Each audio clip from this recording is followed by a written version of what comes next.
Hey guys, it's Nakia from Pink Sands Group, and I've got one of my favorite lender here, Shiba Robinson. Hello. From Homeownership is Poppin'. So I know like interest rates have been crazy, and everybody's like, oh my gosh, these rates, what do we do? How can we get through this? And I said, you know what?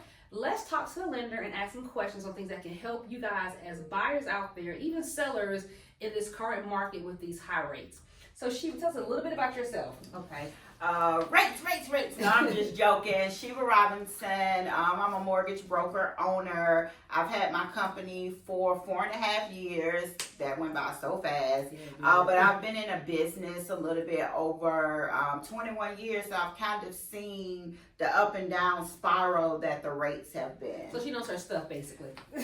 We can say that. I pretty much seen it all when the rates were at the bottom at 2%, which we would never see again. And then now the state of the rate. So, right. We're kind of balanced out, but it's a shock. Right. Because you went from 2, 3, 4 to now 6, 7, 8. Because I was going to ask you, like, are rates high now? I mean, I've been through a couple of different markets myself, but I was overseas when we had our market crash. So answer the question, I guess, are rates high right now, or what are they? I mean, high is relatively to what you are used to. Let me say my NMLS 770627. That's my permission slip to discuss rates.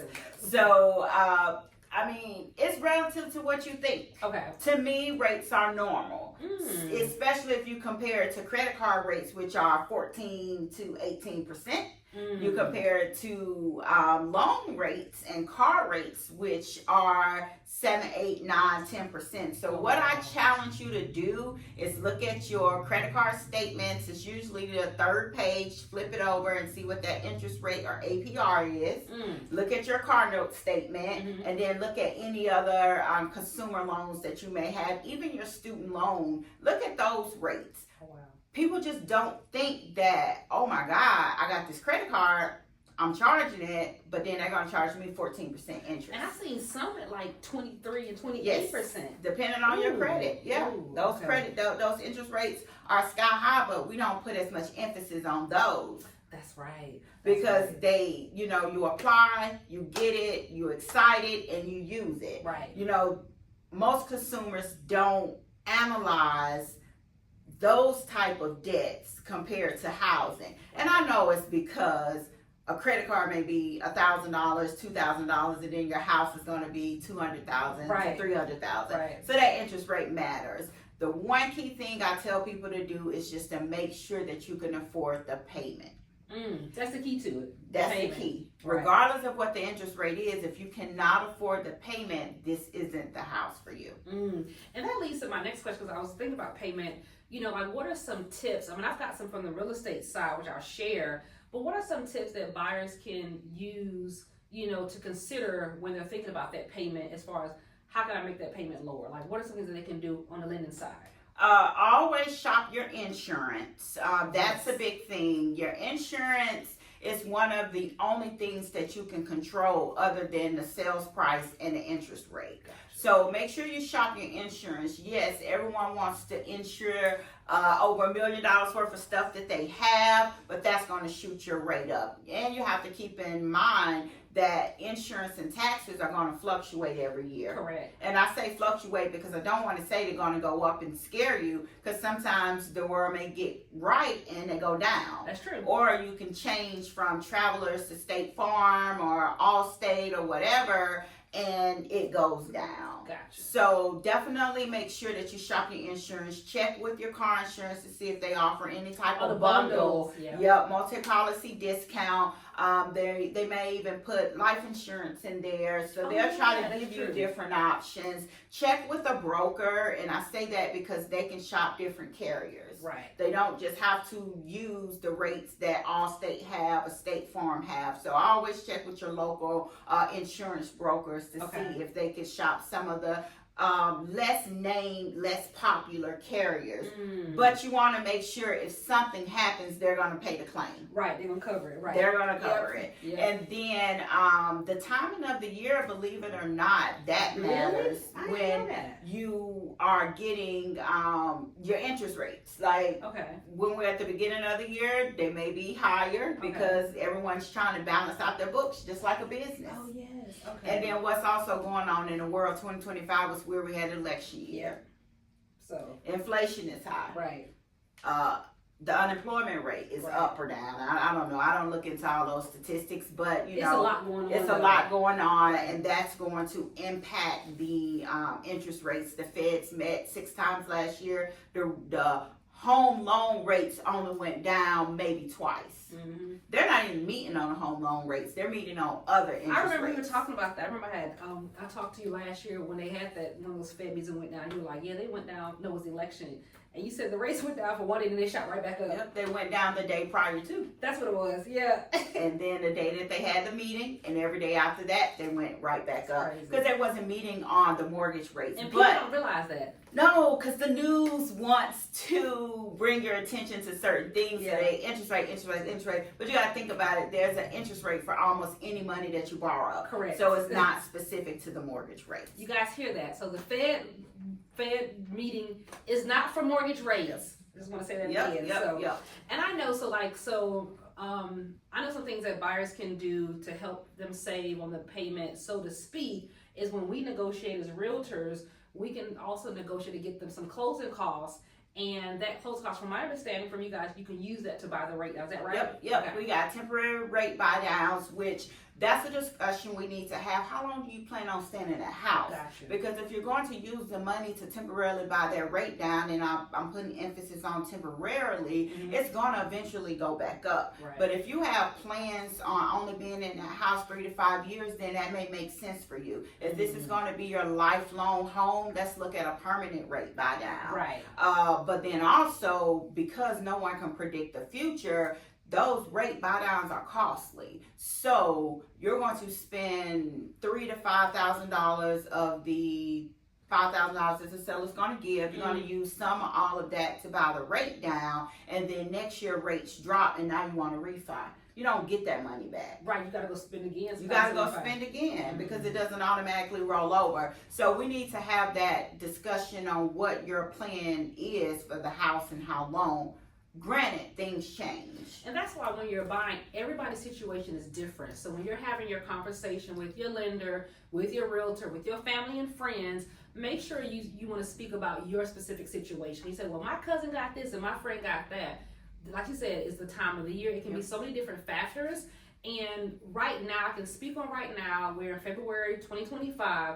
At the current moment in our local market, you do have the opportunity to ask those for closing costs. We are seeing where they are very open to give closing costs, where when we look back at the market, back in the COVID market, when rates were like at 2%, sellers weren't giving anything. It was zero closing costs, maybe a few dollars, if that. So, it's one of those things where you can't have it all. So right now, you don't have the super low rate, but you do have the option to negotiate, if you got a good agent like me, to negotiate closing costs from the seller to help alleviate that rate shock that everybody's having. So that's a definite option for you when you're looking to negotiate and purchase your home. And like she said, insurance. Shop around for your insurance, because the main thing is, can you afford the payment? That's the main thing. And then I like how you mentioned to them, look at your certain situation. Because we hear, 2-1 buy down, 2-1 buy down. I don't even know what the heck that really means. I just know you are temporarily buying down your rate, or you have the long-term option to buy down the rate. So what is, the scenario, your goal, and your lifestyle for the next couple of years? And the key thing that I always tell the buyers and my realtor partners when we sit and try to figure out how we can get them to that payment that they're looking for, instead of negotiating a huge price reduction. Thank you for saying that. I was waiting for that one. Okay, everybody stop what you're doing. Please listen. This is probably the most important part of the video. Please continue. Yep. So instead of negotiating a price reduction, offer the full price and then ask for max seller pay concessions. Exactly. This is exactly what I tell my clients when we're negotiating. Like, I just want to get $2,000 off. No, you don't. Nope. You may want to, but let us explain what the benefits are of actually getting more in closing costs versus the payment. So I want you to explain this because I'm not a lender. This is not my lane. But I was advised that rule of thumb, every $1,000 you go down that you negotiate down in your purchase price, how much does that change your monthly payment, give or take? Probably give or take maybe $30 to $50 Per $1,000. per $1,000. That's not a lot. It's not a lot. It's not. The bigger thing that's going to impact you is if they were to give you more money on the back end and then you utilize that to buy the rate down. You utilize that to do the temp or the permanent. Right. I mean, or to offset your out of pocket. Because if that's the case, those $2,000, you could take that you didn't have to put down, put that in the bank and put that towards your next mortgage payment.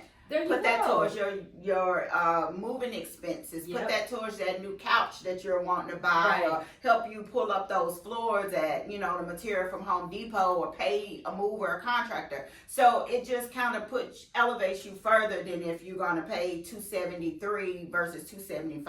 Right. So it looks good. You feel like you won. I was going to say, some people are like, I just got to negotiate. Negotiate it on the back side. If they were going to only give you $2,000, but you can negotiate to get $4,000, that's the biggest win right there. Not off the sales price, because the amount that you're borrowing is so much. And then you have to also think about it. Regardless of what the sales price is, you still got to insure the house for what it's worth. Yep. You still have to get the taxes for what it's worth. Even if you put $100,000 down, the taxes is still going to be based off that total number. Correct. So you want to make That's sure. I didn't think of that. Yeah, it's not the winning thing that people think it is. So it's always best to get more money towards the bottom line than it is to finance $2,000 less. Correct. And then when you've got a good team, a good realtor with a good realtor partner, a lot of times I will ask you, I say, hey, show my clients a scenario. Because I say, wait, I've got equity in my home. A lot of people do. I've got about $50,000 to work with. So when you talk with an experienced lender and you can say, hey, this is my scenario,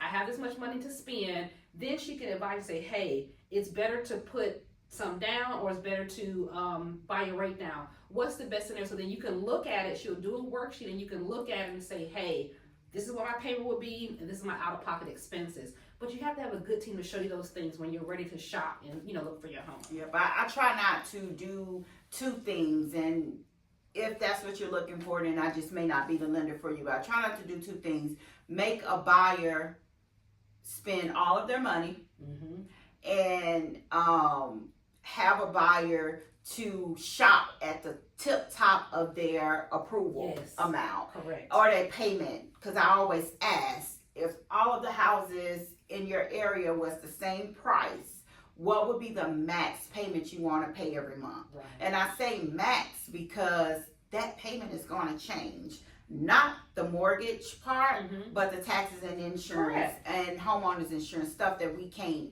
control. Right. So I ask those two questions, and then I'll give you, hey, here's your sales price estimate for that payment that you're asking for. Because it's an estimate. It's an estimate. And then here's your top max amount that you can be approved for. Let's meet somewhere in the middle. Right. Because you say $3,000 out the door is what you want to spend.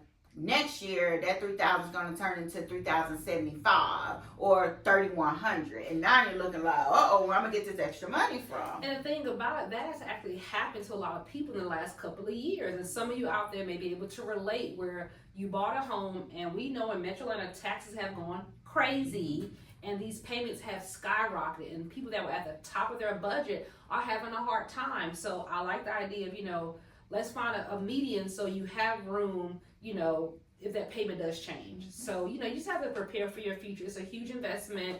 And, as far as real estate is concerned, it's not just about looking at pretty houses. So many factors that come into play to consider when you're making this huge decision. Resale value. Resale value. Yes, that's another piece. Exactly. Resale value. So when you're looking at your home, it's so many things that you want to think about. So make sure you guys, when you're out there, and you're setting your goals for the year and whatnot, you want to make sure you find a good team that can guide you guys through every step of the way, before and after. In our next video, we're going to talk about refinancing, the after and resale value. So I hope this was informative for you guys. If you have questions, please send us a message. You can text me 404-834-8533. And you can text me 678-304-9590. Happy shopping! Bye.